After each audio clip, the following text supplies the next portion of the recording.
We welcome in from your Montreal Alouettes. He's a linebacker as well as a special teamer. And you can follow him on twitter.com/MO Brouillette. We welcome in Marc-Olivier Brouillette. Hey, Marc, how you doing? I'm good. How are you guys doing? Very well. Thanks for taking the time tonight. Appreciate it. Oh, my pleasure. So, not a lot going on this offseason, huh, for the Alouettes? No, been pretty quiet, I think. Wow. I mean, where do we start? There's just so much happening with this club in terms of personnel changes, in terms of coaching staff changes, in terms of rumors. In terms of your, let's start with you personally, in your offseason. How have you approached it? Has this been the same as last year for you personally? It's actually been quite different. This is the first offseason where I've been working full-time. I graduated law school while I was at the University of Montreal, and then last off-season I passed the Quebec Provincial Bar exam, and I am now completing my 6-month stage at a law firm at Robinson Shepherd Shapiro. So it's been quite different schedule-wise. You know, I've had to work around those work hours and get my workouts in usually pretty early in the morning. So it's been different from that standpoint. But as far as my training's gone, it's been the same, except for it's at 5:30 a.m. now instead of being in the middle of the day. Are you keeping in touch with teammates in the off season, or working out with any of them, or like you said, your schedule's been so hectic you're kind of on your own a little bit? Well, I was actually quite fortunate. I was able to convince a couple of other CFL guys to work out with me earlier in the morning, even though they were under no obligation to. Amit Paul, who's one of my teammates who I played with at Vanier and who's now with us in Montreal. Patrick Jean-Marie, who's a linebacker over in Hamilton, and Rene Paredes, who's a former Concordia player who's now a kicker for the Stampeders. So I was able to assemble a nice little group and get them on board, which I think has benefited all of us. I mean, we've been working hard, competing, and pushing each other. Now, without head coach Marc Trestman there this year, what can you say about the tenure that you enjoyed under him, and what it was like to play for him, and how much you'll miss him or not? First of all, absolutely, I'm gonna miss him a lot. He was there from the beginning when I first entered the league, and I learned so much from him. Not only as a football player, but as a man. He helped me mature. He helped me grow as a person and as a football player, and I owe him a lot. And I think with him being gone, he's been used to doing things a certain way for so long. To have someone new come in and instill their way of doing things, that can cause a lot of change. So I think it'll be an interesting adjustment. Now, Montreal's gone out and signed a whole bunch of free agents. The last couple of years, it's been more so than in the previous years. Your thoughts on some of the new faces that are coming in, and what you've heard of them, or so forth? Well, I think we've brought in some pretty experienced guys. If you put together, a guy like Arlan Bruce and Byron Parker, they've seen a lot of things in this league, and it's not unusual in the CFL to see so much turnover in personnel. I think this is something that Coach Trestman said a lot. He said it's very rare that you see a football team one year that'll resemble itself the following year. And, for us to go out and bring in experienced players like that, I think that definitely makes us a better football team on both sides of the ball. Now, the Alouettes have also basically said they're not bringing back some of the other guys. Obviously, they released Brian Bratton, a guy who's by all indications well liked, and also Brandon Whitaker because of his current injury situation and the fact that the backfield right now seems to be quite full. Any thoughts on Whitaker or Bratton and what kind of teammates they were?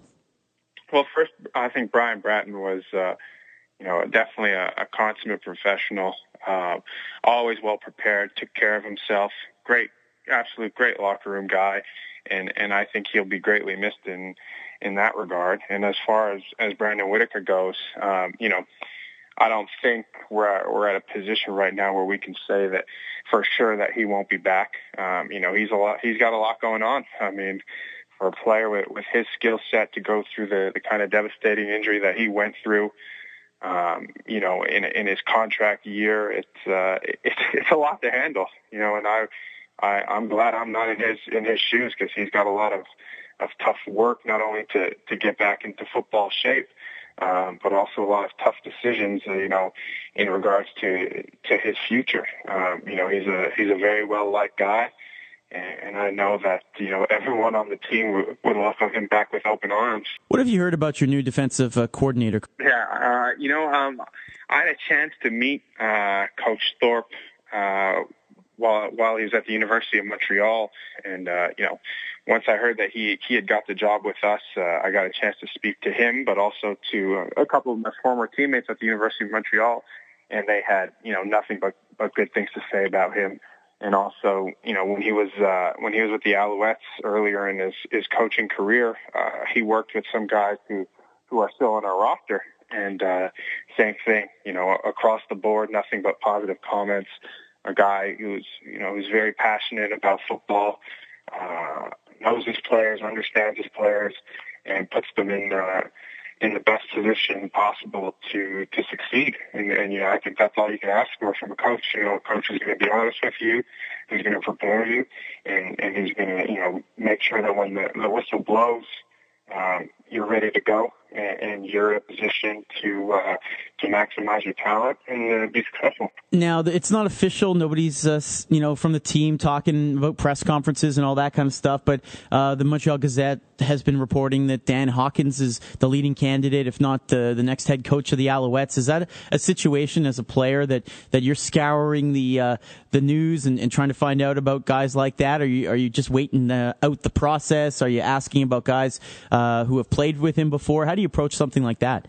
Well, I'm definitely a guy who keeps a close eye on that type of stuff, as far as personnel movements and our coaching search, whether it be through, articles on the internet or Twitter or the radio. I'm always keeping an ear to the beat to try and see what direction the club's heading in, especially during the off season. It's kind of easy to fall out of the loop. But, as a player, I think we have complete confidence in the way the organization is handling the situation. I think they did, their due diligence during their coaching search. Obviously, it's not ideal to spend too much time as an organization without a head coach, especially when things like the free agent market open up, and you kind of want to have an idea in what direction the club's going. But I think it'll benefit us that Jim and Mr. Wettenhall have taken their time to make sure that they can bring in the best candidate possible. And, if they feel that Dan Hawkins is that guy, I don't think it's a decision that'll be resisted by the players. I think the players are open to accepting a new coach just the way they did when Marc Trestman came in, a guy with no CFL experience. So, hopefully that'll be the case with Coach Hawkins if it's announced that he is in fact the guy that they decided to hire. Anyone you want to mention before we let you go? Yeah, absolutely. For first and foremost, the law firm Robinson Shepherd Shapiro, who have supported me, ever since university. They've supported my dream of playing professional football, and they still support me to this day. My trainer over at SSTS, Mike Alfonso, who takes care of us, make sure that when the season rolls around, we're in the best possible condition to be successful and to prevent injury. And also Matt Altman over at Popeyes Point Claire, one of the owners over there. He's a very good friend of mine who takes care of me. I kind of give him the full go on all my supplementation, because it's very difficult to eat right and make sure that you're getting all the fuel that you need, especially when you're in a hectic schedule like the one that I'm going through. But I have complete confidence in what he says, in both Mike and Matt. And I thank those guys a lot for helping me get ready for the following season. Hey, Marc-Olivier, best of luck the rest of the off-season in preparation, and we'll talk to you soon. Thanks so much. Appreciate your time. Thank you guys for having me on.